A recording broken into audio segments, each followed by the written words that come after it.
안녕하세요. 은혜의 반석 채널입니다. 오늘은 성경 속 특별한 장소들을 찾아갑니다. 바로 성경 속 산들입니다. 성경에는 수많은 산이 등장하는데요. 그 산들은 단순한 지형이 아니었습니다. 오늘 우리는 5개의 산을 찾아갑니다. 시내산, 아라랏산, 모리아산, 갈보리산, 그리고 감람산. 이 모든 산에서 하나님은 역사를 만드셨습니다. 왜 산이었을까요?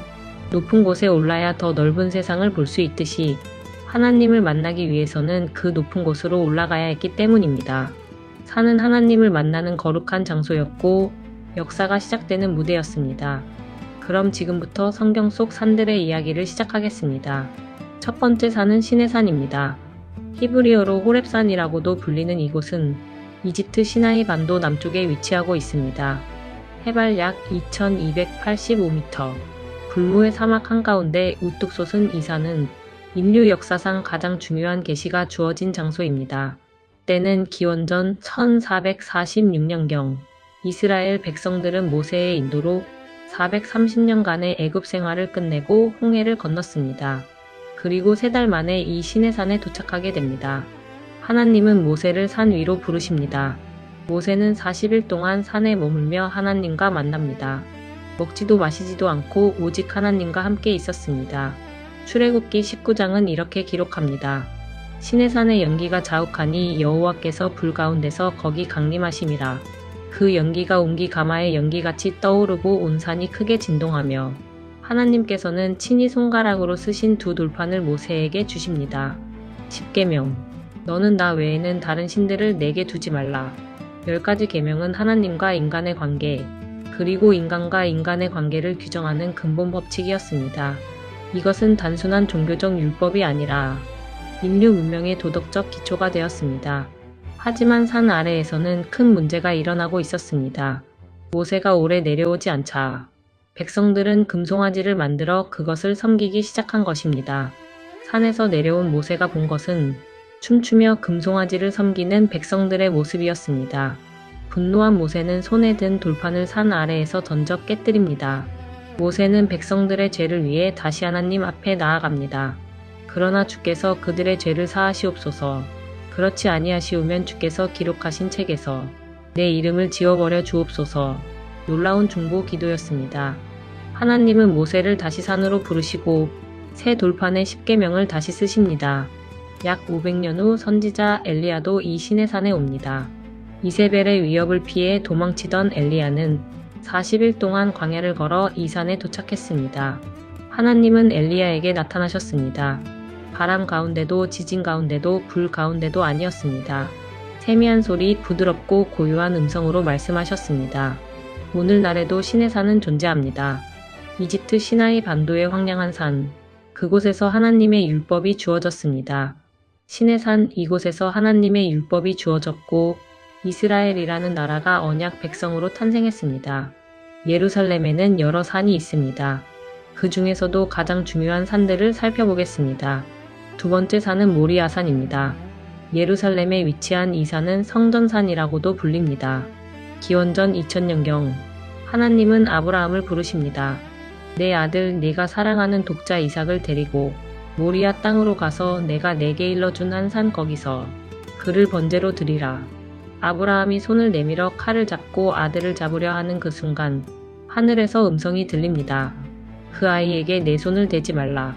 아브라함이 눈을 들어보니 한 수량의 뿔이 수풀에 걸려 있었습니다. 약 1000년 후 솔로몬은 바로 이 모리아산에 하나님의 성전을 짓습니다. 역대하 3장 1절은 분명히 말합니다.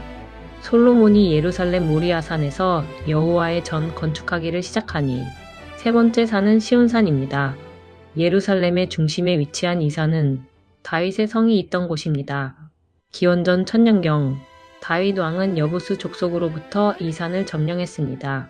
그리고 이곳을 다윗의 성 시온이라 불렀습니다. 시편은 시온을 이렇게 찬양합니다. 아름답도다 그 높음이여 문세계가 즐거워하며 큰 왕의 성 곧 북방에 있는 시온산이 그러하도다. 시온산에는 중요한 장소들이 있습니다.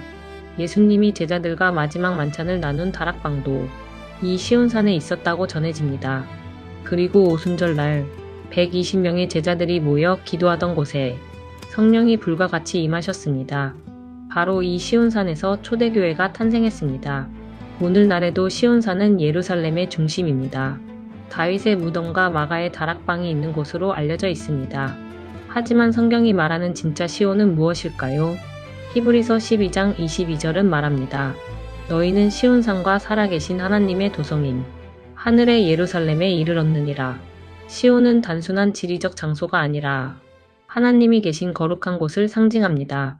예루살렘을 둘러싼 산들, 그 산들은 하나님의 보호하심을 상징합니다. 시편 125편 2절은 이렇게 노래합니다.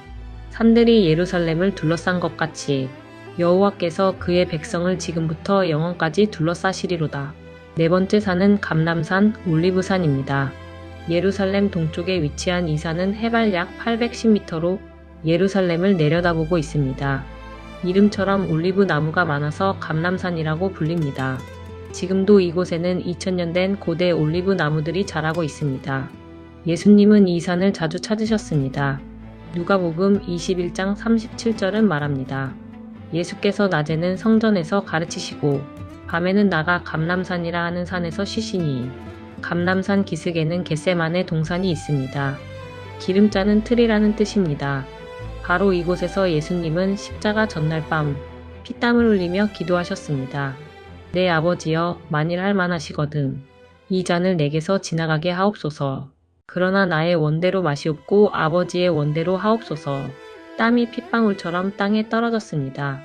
이 산 꼭대기에서 예루살렘 성전이 한눈에 들어옵니다. 예수님은 이곳에서 예루살렘의 멸망을 예언하셨습니다. 돌 하나도 돌 위에 남지 않고 다 무너뜨려지리라. 부활하신 예수님은 40일 동안 제자들에게 나타나셨습니다. 그리고 마침내 제자들을 데리고 감람산으로 올라가셨습니다. 사도행전 1장 9절은 기록합니다.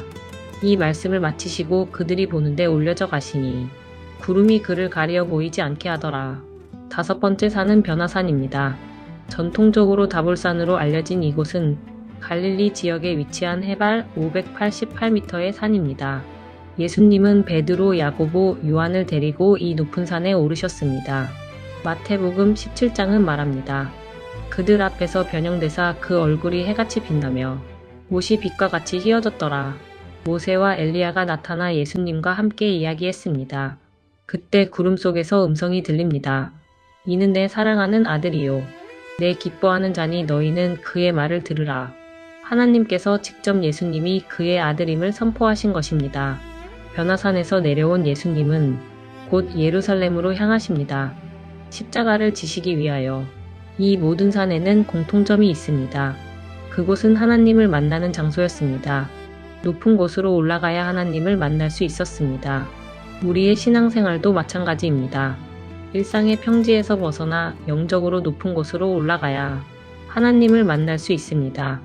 시편 121편은 노래합니다. 내가 산을 향하여 눈을 들리라. 나의 도움이 어디서 올까? 나의 도움은 천지를 지으신 여호와에게서로다. 성경 속 산들, 그곳은 하나님의 역사가 일어난 거룩한 무대였습니다. 구독과 좋아요, 그리고 알림 설정 부탁드립니다. 은혜의 반석 채널이었습니다. 감사합니다.